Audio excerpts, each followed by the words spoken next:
야곱이 자기 자신의 고향 땅으로 돌아가겠다 이렇게 선언한 그 말 한마디가 말 그대로 받아들여지지 아니하고 사실은 이상한 방향으로 먼저 흘러갑니다. 그 먼저 흘러간다라고 하는 의미가 무엇입니까? 바로 일한 품삯을 정하는 방식, 그 방식으로 인해서 라반과 야곱 사이에 간극이 생기게 되죠.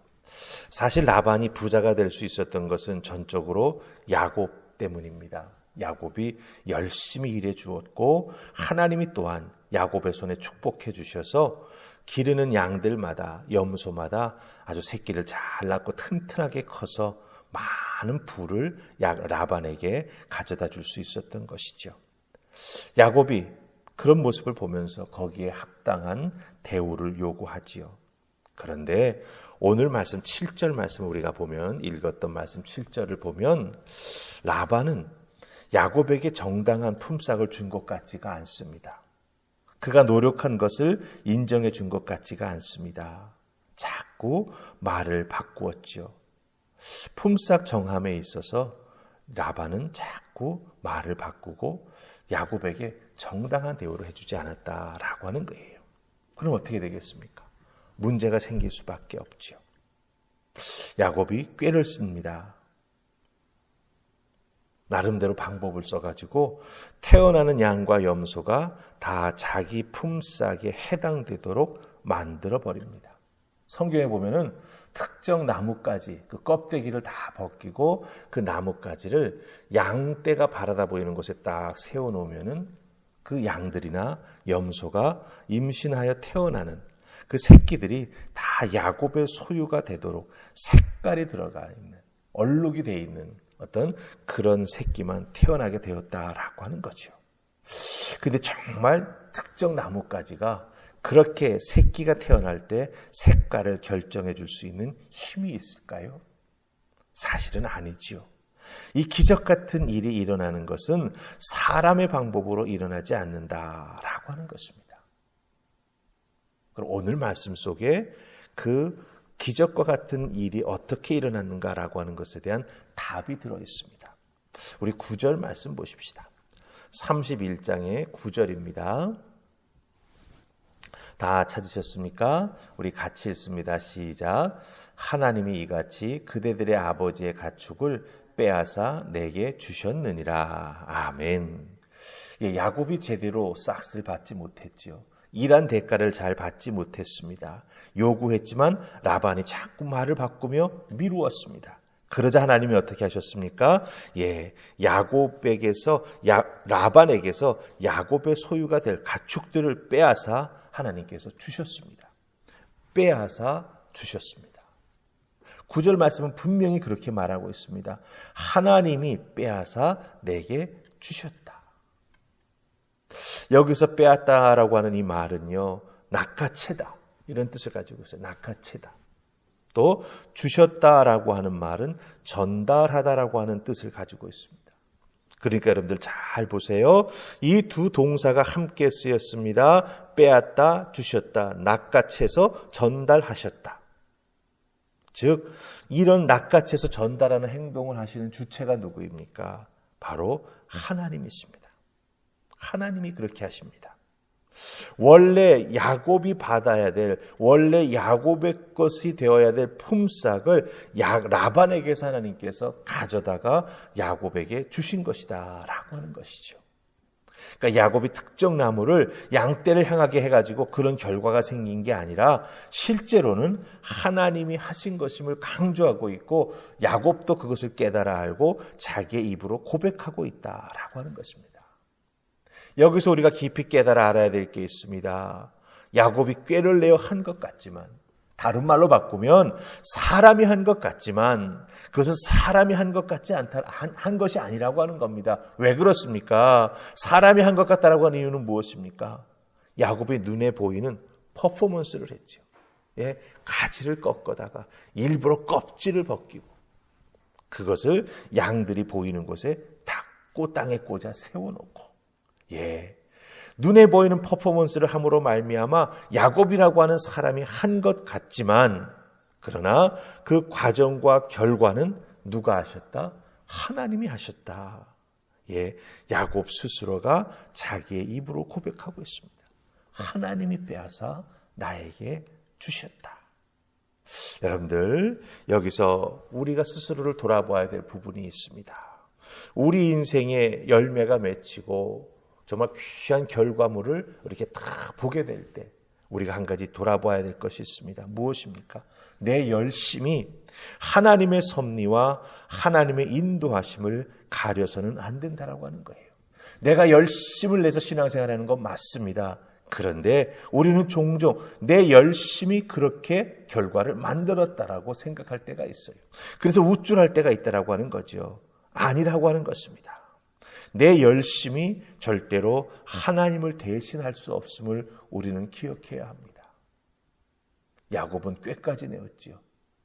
나뭇가지 잘라다가 그것을 껍질을 벗겨서 양들이 바라다 보일 수 있는 그곳에 일부러 세워놓았어요. 특별한 열심을 내었던 것 같습니다. 하지만 아니라고 하는 거죠. 야곱의 몫으로 돌아올 그 귀한 가축들을 야곱의 손에 딱 쥐어주신 분은 누구십니까? 하나님이십니다. 어떻게 빼앗아 야곱에게 전달해 주셨다라고 하는 것입니다.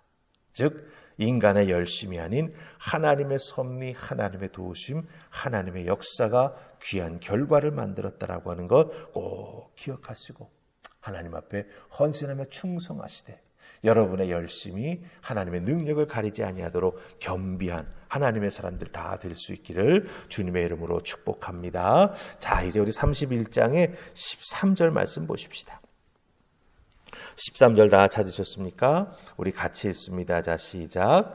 나는 베델의 하나님이라 내가 거기서 기둥에 기름을 붓고 거기서 내게 서원하였으니 지금 일어나 이곳을 떠나서 내 출생지로 돌아가라 하셨느니라. 아멘.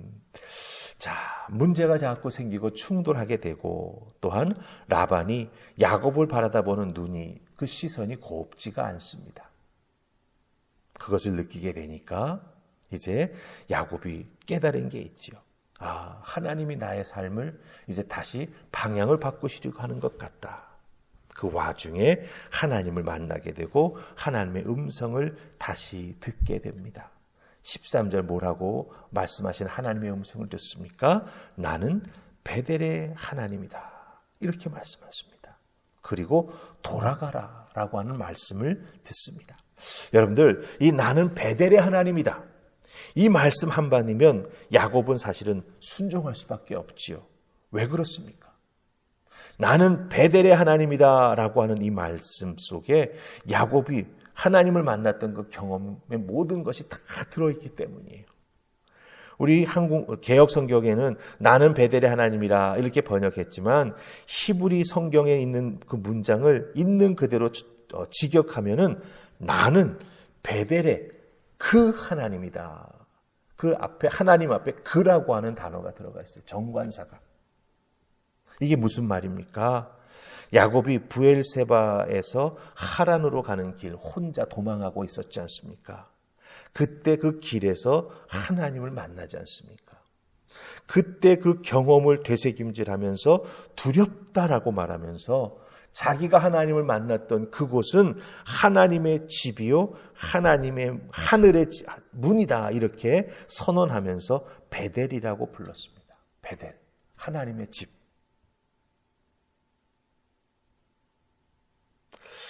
그러니까 하나님께서 야곱이 어렵고 힘들 때 찾아와 주셔서 야곱을 위로하시고 야곱에게 용기를 주시고 가야 할 길을 분명히 보여주셨던 것이죠. 하나님이 만나주신 그곳을 다시 한번 야곱에게 하나님께서 확인시켜 주시면서 나는 베델에서 만났던 그 하나님이야. 내가 너에게 말하니 듣고 순종하여 이 인생의 위기를 벗어나라. 이렇게 하나님께서 말씀해 주십니다. 왜? 라반과 계속 충돌하면서 그곳에 있었다가는 사실은 어떤 해를 당할지 알지 못하기 때문이죠. 그런 의미에서 여러분들 우리가 오늘 주신 말씀을 가만히 잘 생각해 보면 하나님은요 우리에게 하신 말씀을 기억하실 뿐만 아니라 그렇죠? 예. 그 기억하셨던 말씀이 이루어질 수 있도록 우리들의 인생의 위기에 찾아봐 주셔서 다시 한번 그 말씀을 확인시켜 주시면서 그 위기에서 건져주시고 또한 우리가 하나님의 뜻을 이루는 것이 무엇이 가장 좋은지 방법을 알려주시죠. 떠나라고 하는 것. 네. 지금은 이곳에서 라반 외삼촌과 함께 있으면서 시간을 보낼 때가 이제 더 이상 아니라고 하는 거죠. 돌아가라. 만나주시고 확인시켜주시고 그리고 갈 길까지도 분명하게 우리 하나님께서는 알려주고 계시다라고 하는 것입니다. 이 모든 과정을 우리가 이렇게 믿음의 눈으로 돌이켜보면 하나님께서는 야곱이라고 하는 인물을 참 사랑하셨던 것 같아요. 하나님의 목적이 있는 삶 아닙니까? 그 목적이 있는 삶이 이루어져 나아갈 수 있도록 라반의 인생을 하나님께서 한쪽으로 계속해서 이끌어 가시고 섭리해 주시는 것을 발견합니다. 그래서 라반에게서 가축을 빼앗아 야곱에게 주시기도 하시고 다시 나타나셔서 나는 베델의 그 하나님이다. 네가 나와 만나서 약속했지. 이제 그 땅으로 돌아가. 내가 너에게 말하는 것 지켜줄 테니 너도 나에게 말하는 것, 그 약속한 것을 지켜라. 하나님께서 이렇게 섭리하시고 인도해 주신다라고 하는 것이죠. 여러분들도 여러분이 만났던 베델의 하나님이 있을 줄 압니다. 그 하나님이 찾아오셔서 말씀해 주시죠. 그 말씀에 귀 기울이시고 순종해 나아갈 때 여러분의 인생에 어렵고 힘든 문제가 해결될 것이고 또한 새로운 믿음의 꿈을 꿀 수 있는 은혜가 임하게 될 줄로 믿습니다. 오늘 주신 말씀 꼭 잘 기억하면서 내가 만났던 하나님 다시 한번 되새김질하고 그 약속의 말씀 붙잡고 오늘 하루도 승리하는 여러분들 되시기를 주님의 이름으로 축복합니다. 아멘. 우리 기도하십시다. 좋으신 하나님 은혜 감사합니다. 오늘 창세기 31장의 말씀을 통해서 자기 고향 땅으로 돌아가고 싶어 했던 야곱, 그 상황을 하나님께서 다 정리해 주시고 하나님께서 믿음으로 결단할 수 있도록 길을 열어주시는 것을 보니 우리에게도 큰 위로가 되고 용기가 됩니다. 때로는 답답한 상황에 갇혀서 어찌할 바 모를 때 우리 하나님 다시 찾아와 주시고 약속해 주셨던 말씀 다시 한번 확인시켜 주시고 믿음으로 하나님 한 분만 의지하며 그 길을 떠나라 우리에게도 재촉하시는 줄 믿습니다. 주님, 주저앉아 있는 인생 되지 말게 하시고 사랑과의 관계 속에서 얽혀서 어찌할 바를 몰라 눈물 흘리는 우리가 되지 않게 하시고 하나님 음성 듣고 결단하여 움직여 나아가는 하나님의 사람들 다 될 수 있도록 은혜를 더하여 주시옵소서.